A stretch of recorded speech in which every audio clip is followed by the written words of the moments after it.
ఇక సంగారెడ్డి జిల్లాలో మిషన్ భగీరథ కార్మికులు ఆందోళన బాటపట్టారు. 4 నెలలుగా జీతాలు ఇవ్వకపోవడంతో మానూరు మండలం బోరంచలో లింక్ వెల్ పంప్ హౌస్ ను బంద్ చేశారు. చాలని జీతాలతో పనిచేసే తమకు 4 నెలలు జీతాలు ఇవ్వకపోతే ఎలా బతకాలని కార్మికులు ఆవేదన వ్యక్తం చేశారు. కార్మికుల ఆందోళనతో దాదాపు 180 గ్రామాలకు మిషన్ భగీరథ నీటి సరఫరా నిలిచిపోయే ప్రమాదం ఏర్పడింది.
ఇక సంగారెడ్డి జిల్లాలో మిషన్ భగీరథ కార్మికులు ఆందోళన బాటపట్టారు. ఈ అంశానికి సంబంధించి సమాచారం మా ప్రతినిధి రంగాచారి ఫోన్ లైన్ ద్వారా అందిస్తారు. అయితే రంగాచారి చెప్పండి, మిషన్ భగీరథ కార్మికుల డిమాండ్స్ ఏంటి? Good evening Priya. ఇది సంగారెడ్డి జిల్లా నారాయణఖేడ్ నియోజకవర్గ పరిధిలోని మనూరు మండలం బోరంచ వద్ద ఉండేటువంటి మిషన్ భగీరథ వాటర్ సప్లైకి సంబంధించిన యూనిట్ ఉంటుంది. అక్కడ కేసీఆర్ ప్రభుత్వం హయాంలో ఇక్కడ ఈ మిషన్ భగీరథ వాటర్ ప్లాంట్ ఏర్పాటు చేయడం జరిగింది. నారాయణఖేడ్ నియోజకవర్గంలోని 180 గ్రామాలకు ఇక్కడి నుంచి మంచినీటి సరఫరా జరుగుతుంది. ప్రతి ఇంటికి కూడా మంచినీరు అందించేటువంటి ఒక గొప్ప స్కీమ్ ని ఆయన ప్రారంభించిన విషయం తెలిసిందే. అయితే గత 10 సంవత్సరాల్లో అంటే కేసీఆర్ ప్రభుత్వ హయాంలో ఇది చాలా సక్రమంగా జరిగిపోయింది. అక్కడ ఉన్నటువంటి కార్మికులకు ప్రతి నెల జీతాలు ఇచ్చి వాళ్లకు నీటి సరఫరా కోసం అవసరమైనటువంటి ఏర్పాట్లు కూడా చేయడం జరిగింది. అయితే కొత్తగా ఈ రాష్ట్రంలో ప్రభుత్వం ఏర్పడిన తర్వాత అక్కడ పనిచేసేటువంటి సుమారు 30 నుంచి 40 మంది కార్మికులు అందులో పనిచేస్తారు. వివిధ విభాగాల్లో అటు మంచినీటికి సంబంధించిన సరఫరా విభాగాల్లో వాళ్ళు పనిచేస్తూ ఉంటారు. ఆ కార్మికులకు గత 4 నెలలుగా జీతాలు రావడం లేదు. వాళ్లకు కనీసం ఆ కుటుంబాన్ని పోషించుకోవడానికి కూడా చాలా కష్టతరమైనటువంటి పరిస్థితి ఏర్పడింది. వాళ్ళ పిల్లలకు గానీ వాళ్ళ కుటుంబాలకు గానీ వాళ్ళ అవసరాలు తీర్చేటువంటి పరిస్థితి. రంగాచారి 4 నెలలుగా జీతాలు రాకపోవడానికి అసలు కారణాలు ఏంటి రంగాచారి?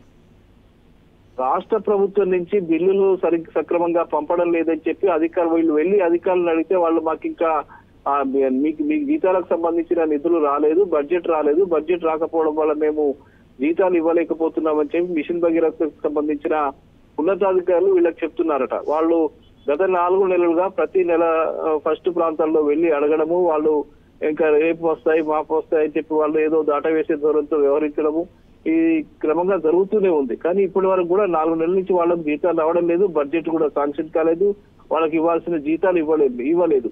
అంటే ప్రభుత్వం వీళ్ళ పట్ల మంచినీటి సరఫరా పట్ల ఏమాత్రం శ్రద్ధ వహిస్తుంది అని చెప్పడానికి ఇది ఒక ఉదాహరణగా మనం చెప్పవచ్చు. అంటే వాళ్ళు తప్పనిసరిగా ఆ కార్మికులు పనిచేస్తేనే ఆ నియోజకవర్గానికి సంబంధించిన 180 గ్రామాలకు మంచినీటి సరఫరా జరుగుతుంది ప్రతిరోజు.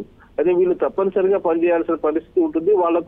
వాళ్ళ కుటుంబాన్ని పోషించుకోవడానికి వాళ్ళ అవసరాలకు వాళ్ళు తప్పనిసరిగా జీతాలు తీసుకుని పనిచేయాల్సి ఉంటుంది. కానీ ప్రభుత్వం కార్మికుల్ని కాపాడుకోవాలి, కార్మికులకు జీతాలు సక్రమంగా ఇవ్వాలి, వాళ్ళ కుటుంబాలను వాళ్ళు జాగ్రత్తగా చూసుకునే ఏర్పాట్లు చేయాలి అని చెప్పి వాళ్ళు భావించాల్సిన అవసరం ఉంది, ప్రభుత్వానికి ఉంటుంది. కానీ ఆ బాధ్యత నుంచి ప్రభుత్వం తప్పుకోవడం, సక్రమంగా బడ్జెట్ ని కేటాయించకపోవడం ఫలితంగా వాళ్ళకు 4 నెలలుగా జీతాలు రావడం లేదు. దీంతో వాళ్ళు గత 2-3 రోజులుగా ఏకంగా నీటి సరఫరానే బంద్ చేశారు. నీటి సరఫరా బంద్ చేయడంతో ప్రజల్లో చర్చ మొదలైంది. అక్కడ నీళ్లు ఎందుకు బంద్ అవుతున్నాయి, ఎందుకు నీళ్లు రావడం లేదు అనే ఒక చర్చ మొదలైన నేపథ్యంలో కార్మికులంతా ఈ రోజు అక్కడ ధర్నాకు ఉపక్రమించారు. మేము నీటికి సంబంధించిన బిల్లులు తమకు రావాల్సినటువంటి జీతాలు వస్తేనే మేము నీటి సరఫరా చేస్తామని ఒక భీష్మించుకుని కూర్చున్నటువంటి నేపథ్యంలో ప్రజలు వాళ్ళని కొంత రిక్వెస్ట్ చేసి కొంతకాలం మీరు సప్లై చేయండి, అవసరమైతే మేము అడుగుతామనే పద్ధతిలో చెప్తున్నా కూడా వాళ్ళు ఒకవేళ ఈ 4-5 రోజుల్లో గనక ఈ జీతాలు సక్రమంగా వాళ్ళు ప్రభుత్వం నుంచి రాకపోతే మాత్రం మేము పూర్తిగా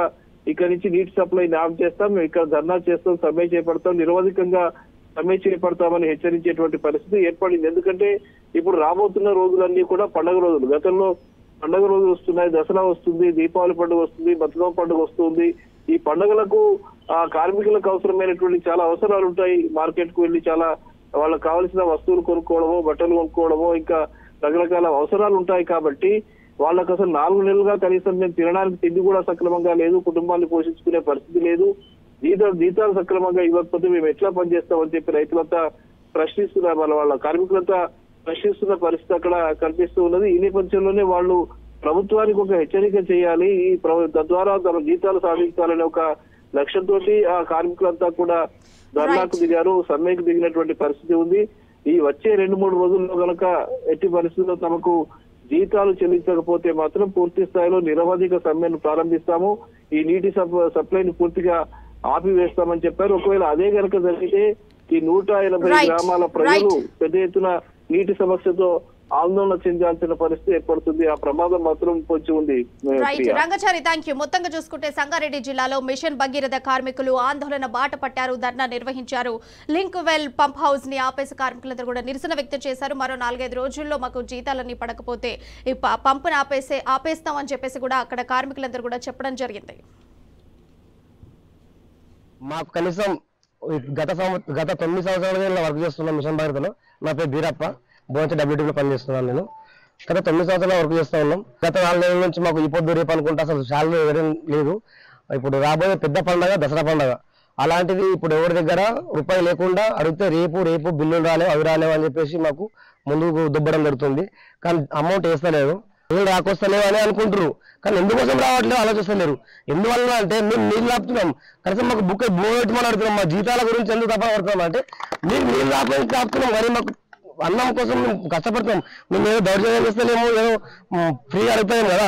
వర్క్ చేసిన దానికి జీతాలు అడుగుతున్నాం. జీతాలు అడగడం తప్ప, జీతాలు అడిగితే ఇస్తాం కానీ అంటే దేనివల్ల మేము తప్పు చేయలేం కదా, పని చేసి పైసలు అడుగుతున్నాం.